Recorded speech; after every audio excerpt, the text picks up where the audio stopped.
we are going to use, looks like a foam roller, it is a foam roller, but you need something like a small foam roller, a pillow, a yoga block, something that you can just put between your knees today, because we're going to use this to do some various blocking and restricting.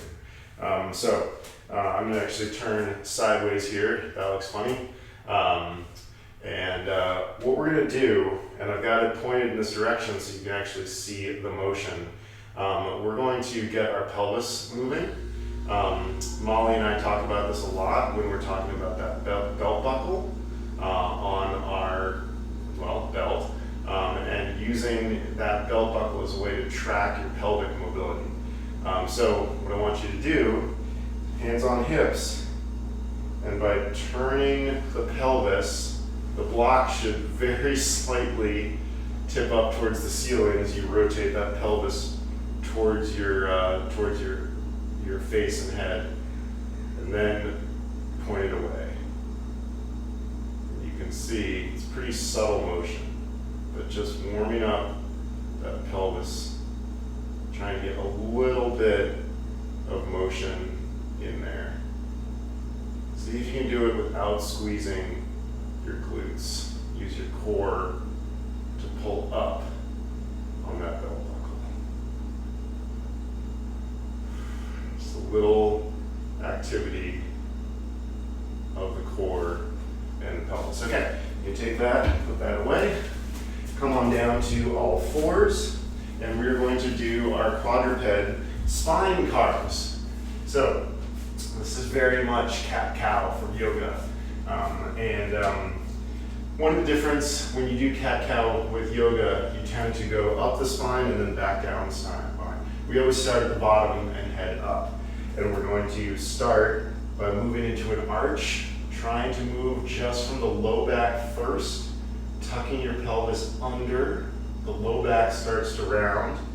Trying to move kind of one vertebrae at a time, which is pretty hard. Moving up through the thoracic spine, arching, and then the final thing that happens is the crown of the head points down towards the floor, and you're in a full spinal arch. Now, you're going to go the other way, starting from the hips. So you start to push the sacrum here, back and up, which will start to allow you to move into a sagged position, the cow position as it were.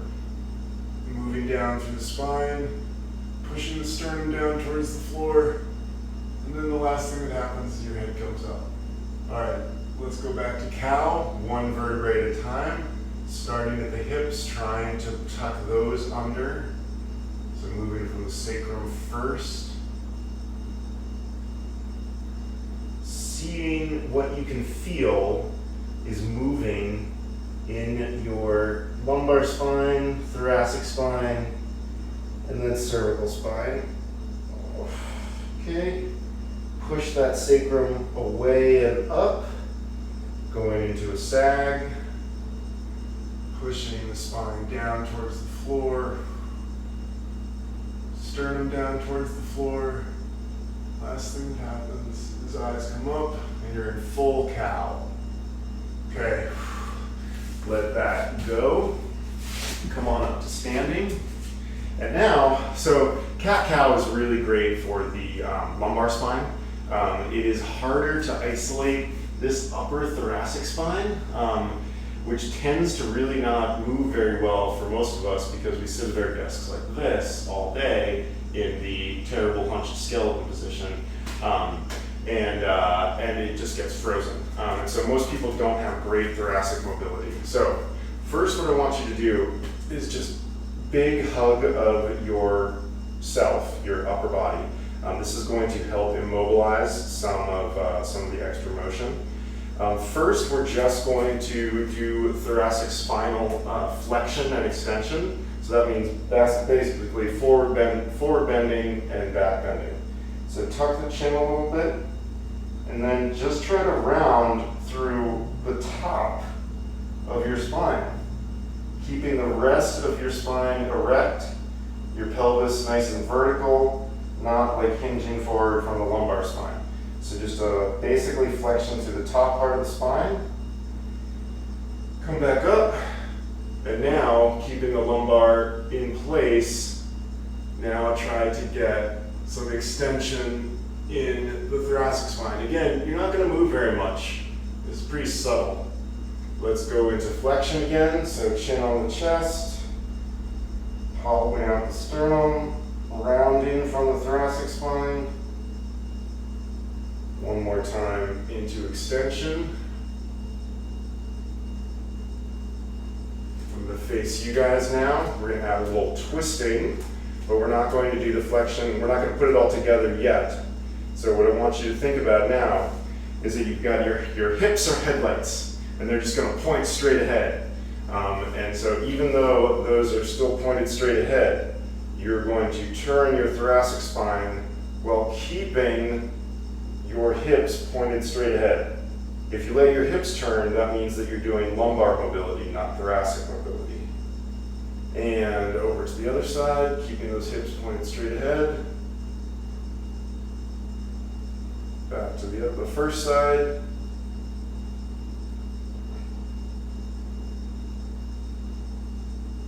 Back again to the second side. Don't let those hips follow. Come back to the center. We're going to do a twist, but now we're actually going to add some side flexion.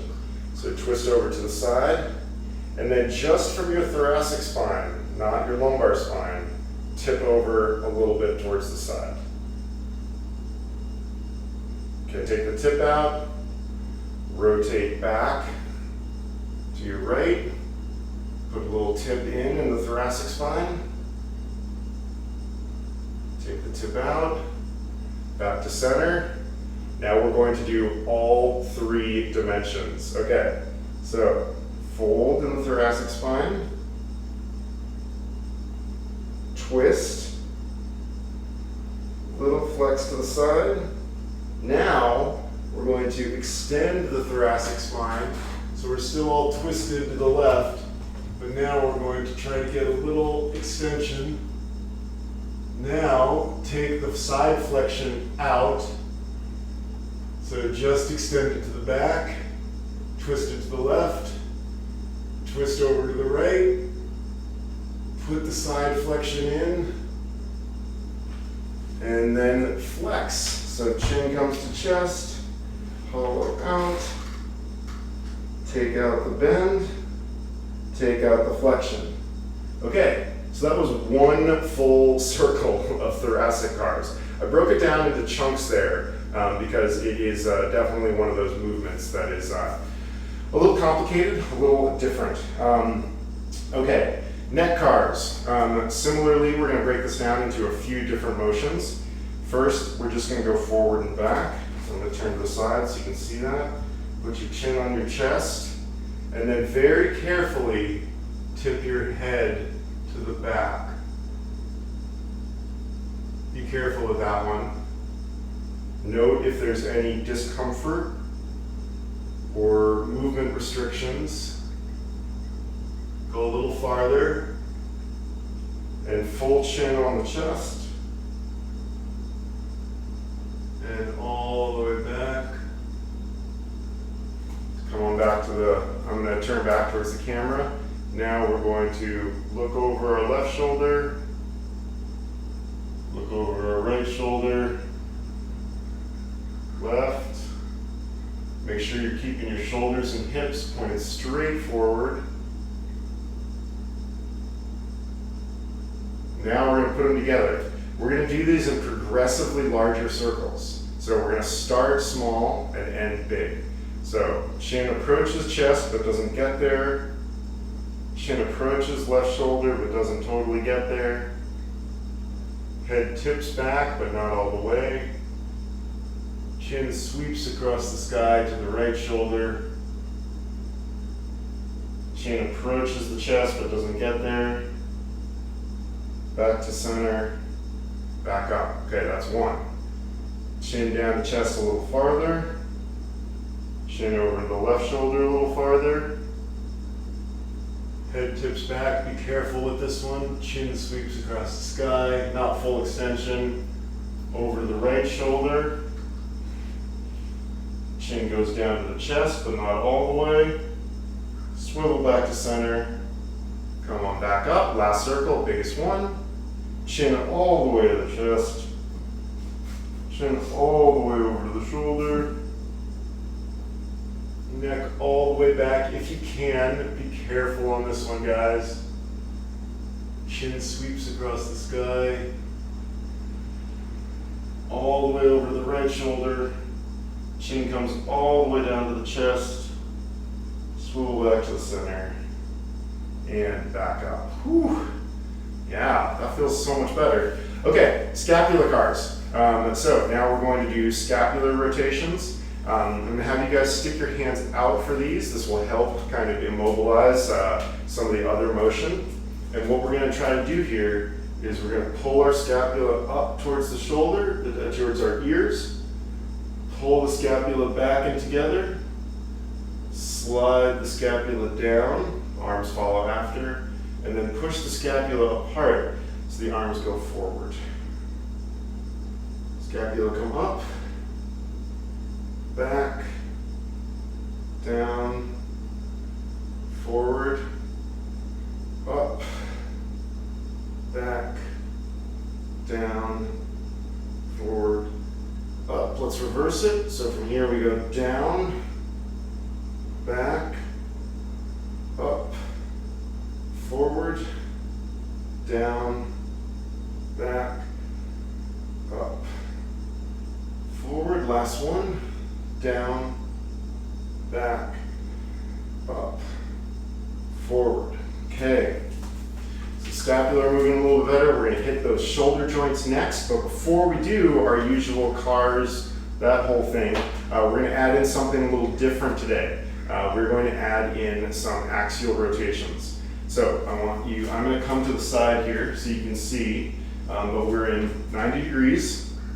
And I want you to imagine that there's a pin driven into your elbow that goes into your shoulder and isn't going to allow up, down, forward, back, anything like that. What we're going to do from here, this is going to help us learn what the rotation of the shoulder is, because when we do shoulder cars, we talk about rotating the shoulder internally, like we're doing right now, and then externally. So let's just keep going through a few more rotations here, noticing how things feel. My not so good left shoulder isn't crazy about this, but getting a sense of, okay, that's the shoulder externally rotating, that's the shoulder internally rotating. These are called axial cars. You can also do this at full extension, like thumbs up, thumbs down. And then you can actually see if you can get those thumbs to point back at the wall. Thumbs down. So external rotation, internal rotation. External rotation, internal rotation. Okay, that done. Now we're going to move to our shoulder cars. We're going to do 3 each side, slowly trying to get farther and farther behind us. So whenever we do cars, the way that we make this a little bit more intense, I'm talking through all this, so it's hard for me to do this, but it's great for you guys to do it. You take a big breath in, pack the air into your belly and kind of hold it there, squeeze your abs, squeeze your glutes, squeeze everything except the joint that's moving, and go through that whole range of motion with everything engaged. It's called the irradiation, and it really, really helps isolate the joint that we're looking for. Big breath in, pack all that air into your belly, squeeze your abs, glutes, everything else. We're going to start with the right hand, so put it in a hitchhiker's thumb. And come on up to around your ear or somewhere. You're going to hit a sticky spot. And what you're going to do is you're going to internally rotate the shoulder. So the thumb is going to turn in towards your body. That's going to allow you to start reaching around behind you. Notice the position of my thumb changing as my shoulder rotates. And I end up here with my thumb facing behind me, okay? I always drive forward a little bit so that I can drive backwards. And now we're going to externally rotate the shoulder. Notice the thumb rotating and coming all the way over the top. Here's what it looks like from the front. Number 2. Driving the hand up to that sticky spot, internally rotate the shoulder. See if you can reach a little farther around behind you. Try not to like lean or tip or change your shoulder angle, your hips or anything like that. Really focusing on just moving from the shoulder joint. Last one. Hit that sticky spot, internally rotate the shoulder, point the thumb in towards your body. Keep rotating the arm as you go through all of this. Get to the side. Last half. Externally rotating the shoulder, coming over the top. Okay, other side. Pace the right hand to your thigh. Big breath into your belly. Squeeze everything. Left hand comes up. Internally rotate the shoulder, so turn the thumb towards your body. You will notice I have less range of motion in this shoulder joint. It's the shoulder I always crash on when I crash, apparently. Externally rotating. Getting a really good view of that thumb spinning around, which is your guide for rotation. Turn the thumb in. Reach around behind you.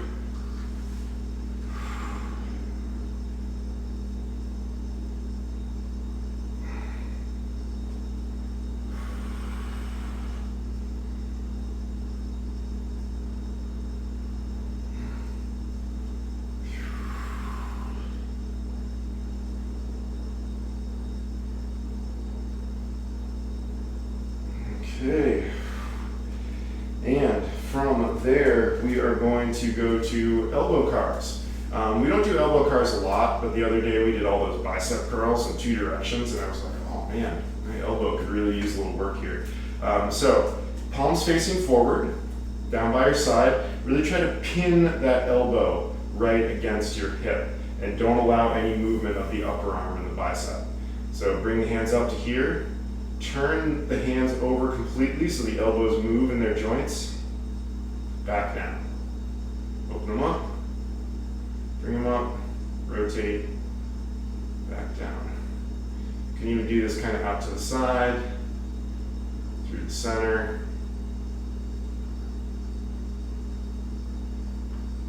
And now let's reverse it. So pick the hands up, rotate, rotate in, up, out, down, in, up, rotate, out and down, back to the starting point. Next, we're going to do our wrist cars. I'm going to turn this way a little bit so you can see. The goal here is to keep this forearm totally flat. And some sort of cellular phone, a large flat device, can really help in this case. So really try to keep those arms flat. I'm going to turn back to the front here. Tip your fists up, roll them in, rotate them down, roll out, back up, in, up. Making sure you're keeping those forearms flat. Don't drop your phone. And reverse it. 3 rotations that way. A lot of us are doing a lot more keyboard work these days. Important to let your wrists function effectively. Whew. Okay, so hip cars. We're going to do a few different versions, but first I'm going to come down to the side here. I'm going to lie on my back, just like we did with the elbow, with the shoulder cars. We're going to do a little demonstration of internal and external rotation. So I just realized that it makes way more sense for me to face this way. So everyone come to supine, pick your knee up, and then again, just like we did with the shoulder cars where I wanted you to drive that pin through your elbow, drive the pin down through your knee so it's going to keep your femur in place. And first what we're going to do is keep that knee in place, and we're going to try to internally rotate the hip. So this whole thing stays in place while my foot rotates out because I'm rotating the femur in its joint. And then same thing, but external rotation. Rotating the femur out, and the calf goes across the body. So another one, 2, last one, 3. You can see that I don't have great internal rotation. Other side, external, internal. The thing that's always confusing here is your foot is doing the opposite of what the movement is. So I'm externally rotating the femur, but my foot is actually crossing the center line of my body. I realize that can be confusing. So we're doing this so we can talk more effectively, just like we did with the shoulder, about internal and external rotation. Come on to your quadruped position. You guys have done this before. You know what hip cars are like. So bring the knee to the armpit, come on out to fire hydrant, and from here we're going to internally rotate that femur, so that movement we just did. So pin the knee in place, try to pick the foot up behind you, and then bring the whole thing around to extension, back through to the armpit. Fire hydrant, internal rotation, bring the hip behind you to extension, back to the armpit. Last time. Fire hydrant, internally rotate, bring it around behind you, back to the armpit. Let's reverse. So kick back, open it up, bring it around towards the armpit, and swivel back to the start. Extend, open, back to the armpit, in, extend, open, back to the armpit, swivel back to the beginning. Switch around, other side, pick the knee up, bring it towards your armpit, go out to fire hydrant, keep the knee in place, move into external rotation, bring the whole hip around behind you to extension, and back through to the armpit, open, internally rotate, bring the hip to extension. Try not to put a big bend in your lumbar spine when you do that. Knee to armpit, fire hydrant, internally rotate, extend, and reverse it. So extend, open up, back in, 2 more times.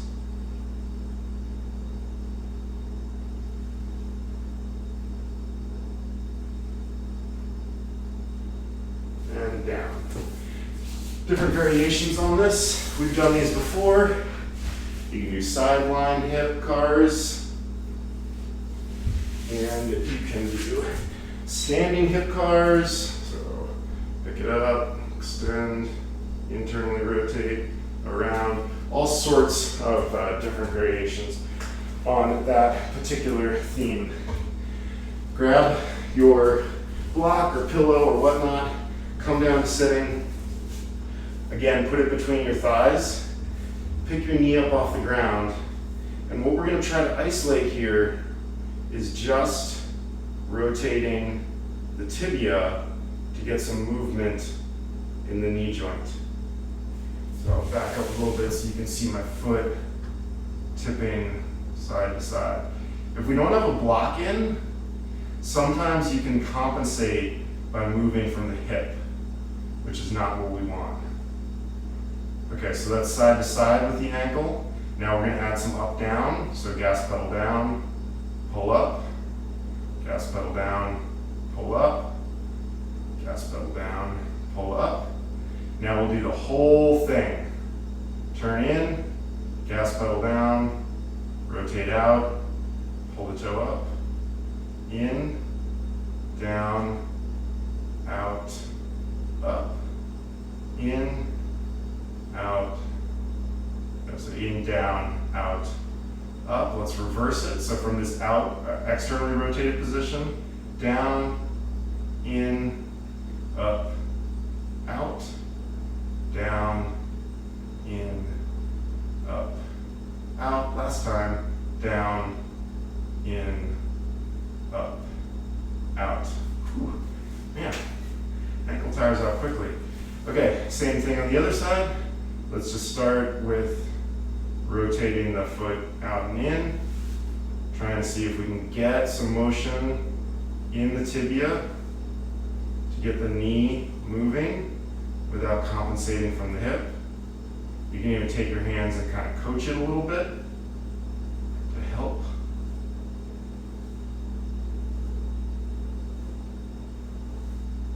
Okay, now trap that tibia in place. We'll just move to the ankle, gas pedal down, rotate out, pull up, in, down.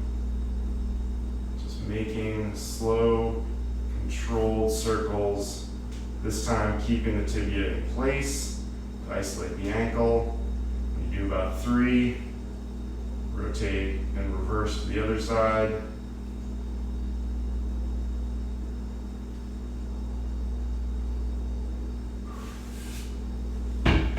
And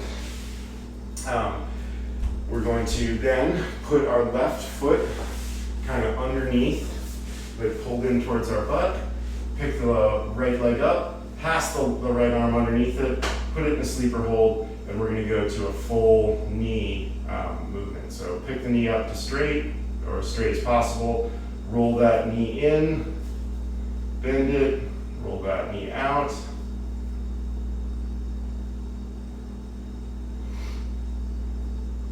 The goal here is to feel some movement in the knee, not just the ankle. Once you do about 3 rotations, go the other way.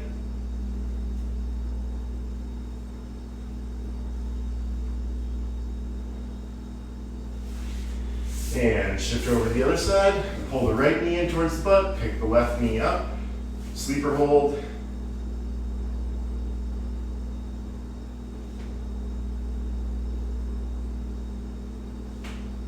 Get some good waking up pops from that knee. Okay, reverse it.